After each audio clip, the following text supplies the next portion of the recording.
Assalamualaikum warahmatullahi wabarakatuh.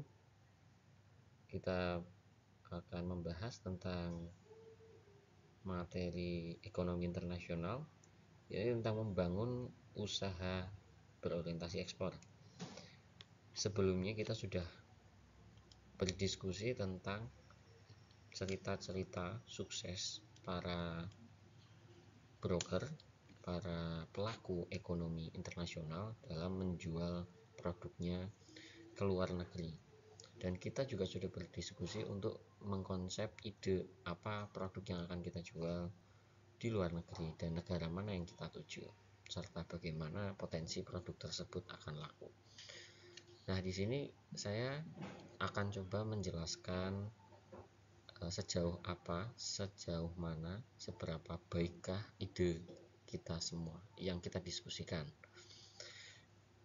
Sebuah usaha, untuk memulai usaha ekspor perlu diawali dari fundamental.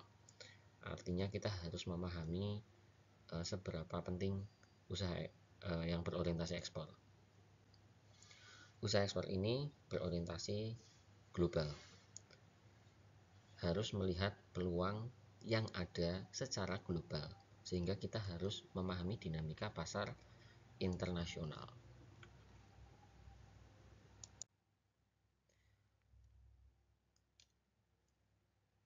Pertama yang harus ditanamkan adalah sistem atau mindset yang harus diterapkan pada seorang pengusaha yang ingin terjun di dunia ekonomi internasional. Hal ini tidak akan lepas dari karakteristik dari pengusaha sukses, pengusaha yang menjalankan usaha ekspor. Yang pertama, ada 2 poin yang saya ambil dari materi How to Build an Import and Export Business, yakni kegagalan sebagai pembelajaran. Jadi banyaknya kegagalan yang dilalui seorang pengusaha dalam menjual, dalam berusaha secara internasional, ekspor, itu akan menjadi pembelajaran untuk kedepannya. Ketika seseorang gagal mencapai target atau gagal meraih pasar yang diinginkan, pasti ada satu evaluasi yang bisa diambil, dan disitulah pengusaha harus terus mencari celah itu, ya, yaitu pintu pertama untuk masuk ekonomi internasional. Yang kedua, poin kedua adalah pengalaman bisnis. Jadi sangat dibutuhkan sekali pengalaman. Di sini pengalaman bisa setara sama pentingnya dengan pengetahuan tentang pemasaran, tentang how to trade, tentang how to manage financial, yang itu semua dibutuhkan untuk membangun usaha ekonomi internasional. Jadi memang setiap usaha pastinya dimulai dari karakteristik pengusaha itu sendiri. Menjadi seorang pengusaha ekspor ini ada beberapa jenis. Apakah kita mau menjadi seorang pengusaha yang memproduksi barang kita sendiri, atau kita hanya akan menjadi penjual? Apakah kita menjadi pialang, atau kita bisa menjadi agent, atau kita bisa menjadi gabungan dari semua itu? Nah, itu adalah salah satu dari 20 pertanyaan penting ya di slide selanjutnya. Nah, pertanyaan yang tidak kalah penting juga, jika kita memilih di salah satu jenis itu, maka permodalannya juga akan berbeda. Kebutuhan modal, jika kita menjadi seorang produsen dan kita menjual sendiri produknya, kita mencari sendiri kliennya, modalnya akan lebih besar. Atau jika kita menghendaki modal yang tidak lebih besar dari menjadi produsen sendiri, menghandle semuanya sendiri, kita bisa menjadi broker, menjadi agent, ya, dimana kebutuhan modal awal relatif lebih kecil. Ya, kita bisa memanfaatkan mitra lokal yang memiliki produk yang siap dijual, atau mitra yang memiliki bahan baku dan kita cari mitra yang lain untuk memproduksinya. Jadi kita di sini menjadi broker, agent, atau inisiator yang memiliki ide. Ya. Tidak kalah pentingnya dari hal yang bersifat ekonomis, ya, yaitu sifatnya yang non ekonomis, yakni geografis dan budaya. Letak geografis sebuah negara tentu sangat menentukan sekali dalam ekonomi internasional, dalam ekspor impor. Jika satu negara ingin mengirimkan produknya, kita berada di satu negara yang mengirimkan produk ke negara lain dengan batasan darat, maka kita bisa mengirimkan produk itu melalui jalur darat yang mungkin relatif lebih murah. Namun jika berbatasan dengan laut, maka itu kita harus menggunakan kapal pengangkut barang yang mana mungkin itu relatif lebih mahal, terlebih jika menggunakan jalur udara. Selain letak geografis yang menentukan sukses atau tidaknya, seberapa biaya yang harus dikeluarkan, lancar atau tidaknya sebuah bisnis ekspor, sensitivitas budaya juga sangat diperhatikan. Setiap negara memiliki budaya, di mana budaya tersebut terdapat nilai-nilai sosial yang dipegang oleh setiap negara. Di Indonesia, mungkin yang mayoritas Indonesia adalah penduduk muslim, budayanya juga budaya muslim, maka mungkin impor barang-barang ke non halal ke Indonesia menjadi tidak begitu potensial, atau ke negara-negara maju yang sangat memperhatikan tentang produk yang ramah lingkungan seperti di Eropa, maka produk yang harus diekspor ke sana adalah produk yang ramah lingkungan dalam proses produksinya maupun hasil dari produknya itu sendiri. Nah, maka untuk memastikan itu semua dibutuhkan persiapan dan ketekunan, di mana sebagai seorang pengusaha ekspor perlu kesabaran, yaitu butuh waktu untuk membangun jaringan dan kepercayaan pasar. Seorang penjual atau pengekspor pertama pasti tidak akan bisa memaksimalkan keuntungan karena belum memiliki track record atau belum memiliki riwayat sebagai seorang pengusaha internasional, pengusaha pengekspor yang memiliki klien dan jaringan yang lebih banyak. Maka dibutuhkan banyak penjualan untuk membangun reputasi, seperti halnya ketika kita melihat bintang atau badge yang ada pada online shop dari produk yang terjual banyak dan banyak yang memberikan komentar positif. Maka ekonomi internasional juga demikian. Kemudian diperlukan peninjauan secara berkala. Jadi strategi yang kita ambil sudah tepat atau belum, apakah targetnya sudah tercapai atau belum, dan bagaimana kelayakan usahanya. Setelah kita sudah menganalisis secara umum, maka kita perlu menganalisis secara khusus, yakni fokus pada detail. Pengusaha yang berorientasi ekspor, maka produknya juga harus memiliki kualitas ekspor. Kualitas ekspor menuntut kualitas dengan standar yang relatif lebih tinggi daripada kualitas untuk dijual secara lokal saja. Banyak negara-negara berkembang, bahkan negara-negara di bawah negara berkembang, ini mengandalkan usaha milik masyarakat, produk yang dibuat oleh masyarakat itu diorbitkan untuk menjadi produk ekspor. Nah, maka negara tersebut harus memberikan pelatihan kepada para pengusaha kecil masyarakat.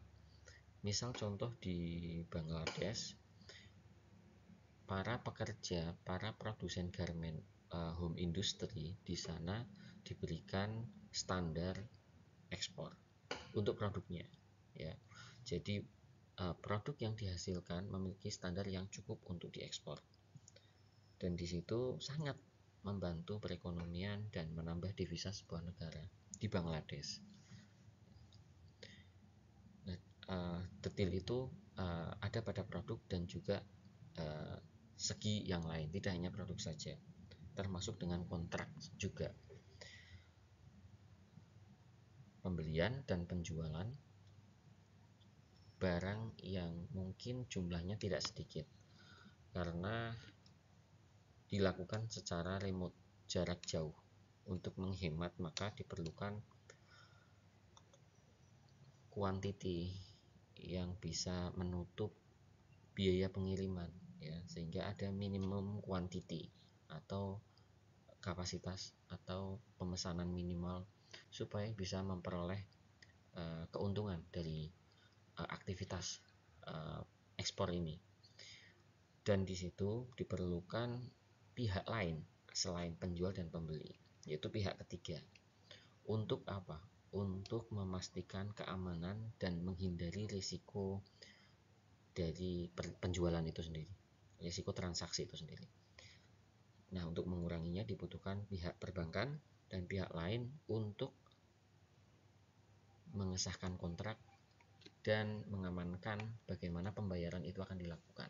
Misal contoh dengan letter of credit atau dengan agen resmi yang bersertifikasi. Jika kita sudah berhasil melakukan ekspor, nah di situ artinya kita tidak hanya berhasil memperoleh keuntungan, tapi yang perlu dicatat adalah kita berhasil menjalin jaringan dan kemitraan, sehingga kita perlu membuat sistem supaya proses penjualan yang dilakukan di awal ini bisa berlanjut ke penjualan selanjutnya, tidak hanya kepada klien tertentu saja, tapi juga klien-klien yang lain atau buyer-buyer yang lain. Bagaimana sistem tersebut? Itu kembali pada karakteristik kita, ya. Kita bisa membuat schedule untuk menganalisis pasar lagi, kita membuat analisis untuk meningkatkan target lagi, kita membuat rencana untuk memperluas jaringan seperti apa, kita lakukan analisis sesuai dengan kapasitas kita. Jadi kita perlu menanamkan mindset, membangun sistem, tidak hanya tujuan untuk masuk ke pasar saja, ya, karena di situ pasti tantangannya sangat besar sekali. Tiap hari kita harus melihat dinamikanya dan kita harus merespon itu dengan responsif. Dan di sini saya akan memperlihatkan beberapa contoh pertanyaan dari 20 pertanyaan penting ketika kita akan memulai usaha ekspor. Pertanyaan yang pertama adalah mengapa? Mengapa kita melakukan usaha tersebut? Ya. Apa alasan dibalik itu? Semakin kuat alasan tersebut, maka semakin akan membantu kita dalam membangun usaha yang layak untuk mengekspor. Kemudian bagaimana kondisi pasar? Produk seperti apa yang akan kita jual? Ya. Bagaimana pengirimannya? Ya, jika ada metode pengiriman yang tepat, seperti apa? Karena metode pengiriman ini akan menjadi tambahan biaya yang menentukan harga pokok penjualannya, ya. Dan seperti apa pembayarannya? Nah, ingat di ekonomi internasional dan transaksi ekspor ini resikonya sangat tinggi, ya, resikonya sangat tinggi, sehingga kita perlu memastikan dan menganalisis bagaimana cara transaksi itu akan dilakukan. Ada dua contoh yang sangat sederhana, dua pihak yang berhasil memanfaatkan kondisi untuk melakukan ekspor dari usaha yang dilakukannya. Yang pertama adalah Virginia Apple Trading Company atau VATC. Jadi perusahaan ini berhasil mengekspor apel ke Kuba karena ada undang-undang ekspor untuk barang kemanusiaan, yaitu undang-undang tentang obat-obatan. Undang-undang tentang obat-obatan jika mengatakan bahwa jika ekspor ke Kuba atau impor ke Kuba akan diperbolehkan dan dipermudah untuk barang-barang medis, ya, obat, seperti salah satunya adalah obat. Nah, di sini apel yang diekspor adalah apel.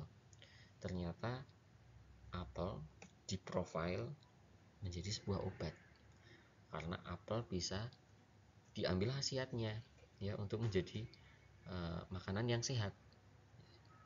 Di situ tagline-nya adalah satu apel menjauhkan satu langkah dari dokter. Ya, itu istilah yang pada saat itu berkembang, sehingga peraturan ini sangat dimanfaatkan betul oleh perusahaan. Inilah mental dan juga karakteristik pengusaha, melihat peluang adanya undang-undang yang mendukung permintaan yang spesifik, ya. Jadi pasarnya sangat jelas, ya. Permintaannya juga sangat-sangat stabil, ya, karena memang ternyata harganya juga affordable, manfaatnya juga masuk. Contoh kedua yakni pengusaha dari Bolivia. Nah, contoh yang ini juga merupakan karakter yang diperlukan seorang pengusaha dalam melihat peluang. Jadi suatu ketika di Amerika, komunitas masyarakat Bolivia yang ada di Amerika membutuhkan produk-produk lokal, membutuhkan barang atau mungkin komoditas yang adanya biasanya diproduksi di Bolivia. Ya, seperti halnya orang Indonesia yang mungkin terbiasa mengkonsumsi barang-barang Indonesia tapi di luar negeri, maka itu juga sebenarnya peluang. Nah, di sini Bolivia juga salah satu pengusaha ini memanfaatkan peluang karena adanya permintaan komunitas masyarakat Bolivia di Amerika Serikat akan produk-produk Bolivia. Dan pengusaha tersebut berhasil menjalin hubungan langsung dengan pihak komunitas yang ada di komunitas masyarakat Bolivia yang ada di Amerika dan mengidentifikasi kebutuhannya, sehingga di situ terciptalah pasar yang unik dan baru.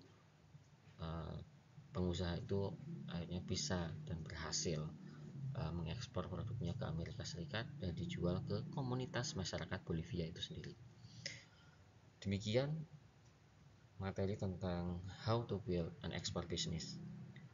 Nah, ini saya ambil dari buku How to Build an Import in Export Business dan akan menjadi materi perkuliahan kita dan untuk menjadi pembelajaran kita bersama. Demikian, wassalamualaikum warahmatullahi wabarakatuh.